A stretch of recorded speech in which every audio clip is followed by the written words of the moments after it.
BJP और शिंदे गुट की शिवसेना ने मिलकर बीएमसी का किला तो फतेह कर लिया, लेकिन अंदर खाने इस बात पर पेच फंसा हुआ है कि मेयर किसकी पार्टी का होगा। सूत्र बता रहे हैं कि शिंदे मुंबई में अपना मेयर चाहते हैं। सूत्र बता रहे हैं कि बीएमसी के नतीजे आने के बाद एकनाथ शिंदे ने अपने सभी पार्षदों को होटल में रखने की तैयारी शुरू कर दी ताकि उनके प्लान में कोई दिक्कत न आए। 227 सीटों वाली बीएमसी में बहुमत के लिए 114 का आंकड़ा जरूरी है। बीजेपी ने 89 सीटों पर जीत दर्ज की है और शिंदे गुट की शिवसेना के 29 पार्षद जीते हैं। इन दोनों दलों के पार्षदों को जोड़ा जाए तो आंकड़ा 118 हो जाता है, जो बहुमत से 4 ज्यादा है। यानी बीजेपी अपने दम पर मेयर नहीं बना सकती और शिंदे इस बार पीछे हटने के मूड में नहीं है। बीएमसी में एकनाथ शिंदे किंग मेकर है और वो चाहते हैं कि बीएमसी का किंग उनकी पार्टी से ही हो। कुल मिलाकर शिंदे दबाव वाली राजनीति करने में लगे हैं, क्योंकि दूसरी तरफ वो पार्टियां भी हैं जो कागजों पर जोड़ तोड़ वाली रणनीति बना रही हैं। बीएमसी में उद्धव गुट की शिवसेना के पास 65 सीट है, एमएनएस ने 6 सीट जीती है, कांग्रेस के पास 24 सीटें हैं, जो कुल मिलाकर 95 हो जाता है। और इसमें अगर शिंदे के 29 पार्षदों को जोड़ दें तो ये आंकड़ा 124 हो जाता है, जो बहुमत से 10 ज्यादा है। हालांकि ये सिर्फ ख्याली पुलाव है, लेकिन राजनीति में कब क्या हो जाए कहा नहीं जा सकता और इसे ही प्रेशर पॉलिटिक्स कहा जाता है। एकनाथ शिंदे ने जब शिवसेना पर कब्जा किया था और जब वो बीजेपी के साथ गए थे तब उन्हें बेहद सम्मान के साथ मुख्यमंत्री की कुर्सी पर बिठाया गया, लेकिन विधानसभा चुनाव के बाद तस्वीर बदल गई और फडणवीस फिर से मुख्यमंत्री बन गए। अब एकनाथ शिंदे को लग रहा है कि वक्त ने एक बार फिर से उन्हें बड़ा बनने का मौका दिया, जिसे वो हाथ से निकलने नहीं देना चाहते। शिंदे जानते हैं कि वो जिसके साथ भी जाएंगे बीएमसी पर उसी का कब्जा होगा। सूत्र बता रहे हैं कि शिंदे चाहते हैं कि बीजेपी के साथ 2.5 साल वाले फॉर्मूले पर बात बने। 23 जनवरी को बाला साहेब ठाकरे की जन्म शताब्दी है और शिंदे मांग रखेंगे कि उसी दिन उनकी पार्टी का मेयर चुना जाए। सूत्र तो ये भी बता रहे हैं कि शिंदे गुट की शिवसेना और बीजेपी के बीच फोन पर बातचीत भी शुरू हो गई। मुंबई महानगर पालिका का नेता जो महापौर बैठेगा वो मराठी ही होगा और हिंदू होगा।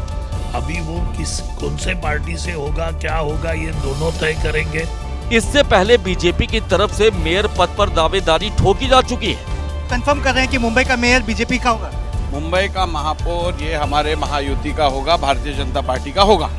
यानी बीजेपी डंके की चोट पर मेयर बनाने का दावा कर रही है, लेकिन शिंदे गुट वाली शिवसेना बैठकर फैसला लेने की बात कह रही है। शिंदे गुट की शिवसेना के अंदर 2.5 साल वाले फॉर्मूले की चर्चा शुरू हुई तो उद्धव गुट की शिवसेना ने इतिहास के पन्ने खोल दिए। शिंदे पर निशाना भी साधा जा रहा है और बीजेपी से बचकर रहने की नसीहत भी दी जा रही है। संजय राउत ने सोशल मीडिया पर एक तस्वीर साझा की और लिखा, अगर एकनाथ शिंदे शिवसेना के जयचंद ना बनते तो मुंबई में बीजेपी का मेयर कभी ना बनता। राउत ने कहा, मराठी जनता शिंदे को जयचंद के तौर पर याद रखेगी। हमारे पार्टी में कुछ जयचंद थे, अगर वो जयचंद नहीं पैदा होते तो भारतीय जनता पार्टी के 100 पुरखों की भी यहाँ तादाद आती तो भी यहाँ मुंबई में बीजेपी का मेयर नहीं बन सकता था। संजय राउत दावा कर रहे हैं कि अगर विपक्ष चाहे तो कभी भी बीएमसी में तख्ता पलट कर सकता है। अपोजिशन के पास एक ऐसा आंकड़ा है, हम कभी भी तख्ता पलट कर सकते। इस बीच एक तस्वीर बारामती से भी आई, जहां चुनाव के नतीजों के बाद डिप्टी सीएम अजित पवार शरद पवार से मिलने उनके घर पहुंच गए।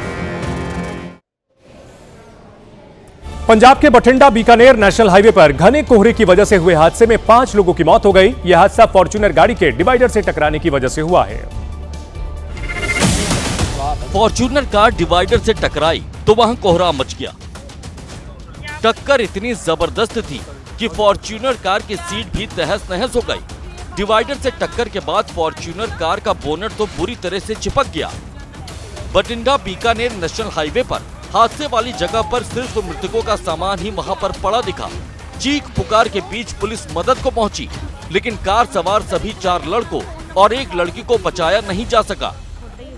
ਇਹਨਾਂ ਨੂੰ ਇਲਾਜ ਲਈ ਏਮਜ਼ ਹਸਪੀਟਲ ਦੇ ਵਿੱਚ ਲੈ ਕੇ ਆਏ ਸੀਗੇ ਪੁਲਿਸ ਪਾਰਟੀ ਦੇ ਨਾਲ ਟੀਮ ਜਿਹੜੀ ਸੀਗੀ ਤੇ ਇੱਥੇ ਆਉਣ ਤੋਂ ਬਾਅਦ ਜਿਹੜੇ ਹੈਗਾ ਸੀਗਾ ਏਮਜ਼ ਹਸਪੀਟਲ ਦੇ ਵਿੱਚ ਆ ਕੇ ਇਹਨਾਂ ਨੂੰ ਜਿਹੜਾ ਹੈਗਾ ਇਹਨਾਂ ਦੀ ਡੈਥ ਹੋ ਗਈ। सभी मृतक गुजरात के रहने वाले थे। ये लोग शिमला घूमने गए थे, लेकिन हादसा ऐसा हुआ कि ये वापस अपने घर नहीं लौट सके और सभी की मौत हो गई। बिहार की राजधानी पटना में आग ने जमकर तांडव मचाया। बताया गया कि शॉर्ट सर्किट की वजह से करमली चक्क के पास स्थित प्लास्टिक के एक गोदाम में आग लगी, जिसने कुछ ही देर में विकराल रूप धारण कर लिया और गोदाम आग की लपटों में घिरा नजर आया।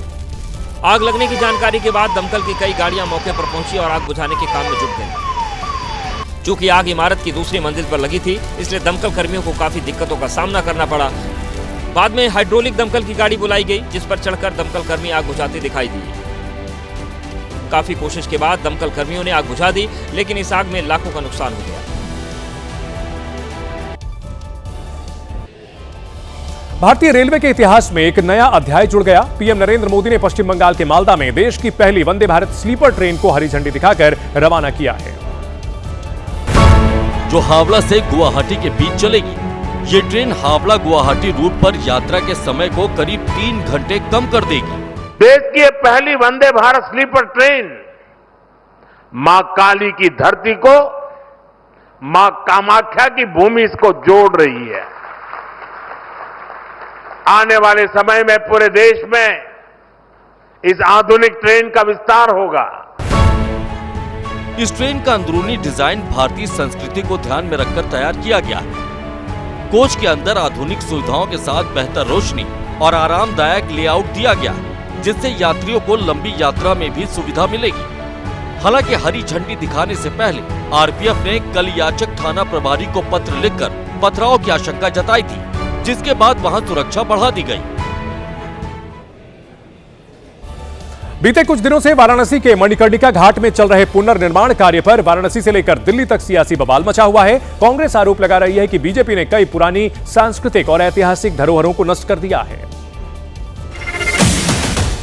जिसका जवाब आज मुख्यमंत्री योगी आदित्यनाथ ने दिया। सीएम योगी ने सबसे पहले काल भैरव के दर्शन किए और फिर विधिवत काशी विश्वनाथ की पूजा अर्चना की।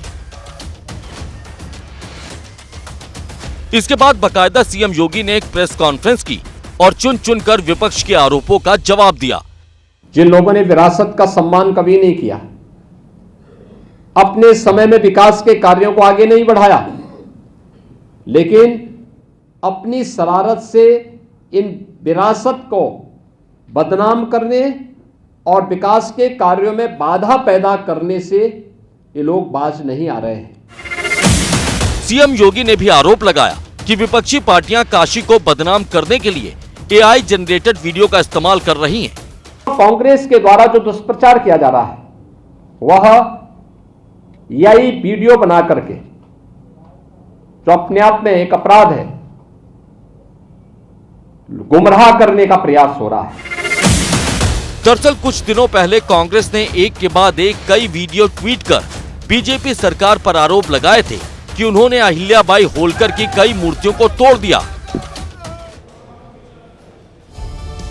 इंदौर वनडे से पहले टीम इंडिया के खिलाड़ियों और कोच ने महाकाल के दर पर हाजिरी लगाई, आरती में शामिल हुए और न्यूजीलैंड के खिलाफ कल फाइनल वनडे के लिए बाबा से जीत का आशीर्वाद भी मांगा।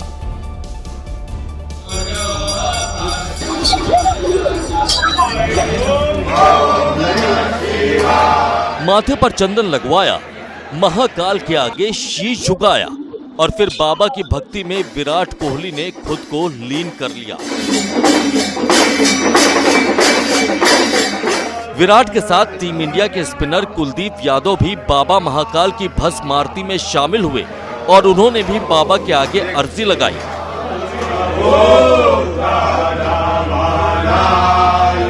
विराट महाकाल के दर्शन करके बाहर आए तो सेल्फी और फोटो लेने के लिए फैंस की भीड़ लग गई। उन्होंने महाकाल का जयकारा लगाया और इंदौर के लिए रवाना हो गए। जय श्री माता जय श्री माता। कुछ घंटे पहले टीम इंडिया के कोच गौतम गंभीर और बल्लेबाज केएल राहुल भी उज्जैन के महाकालेश्वर मंदिर पहुंचे थे और बाबा का आशीष लिया था। टीम इंडिया की महाकाल में अटूट आस्था है और जब भी इंदौर में मैच होता है खिलाड़ी बाबा के दर पर जरूर आते हैं।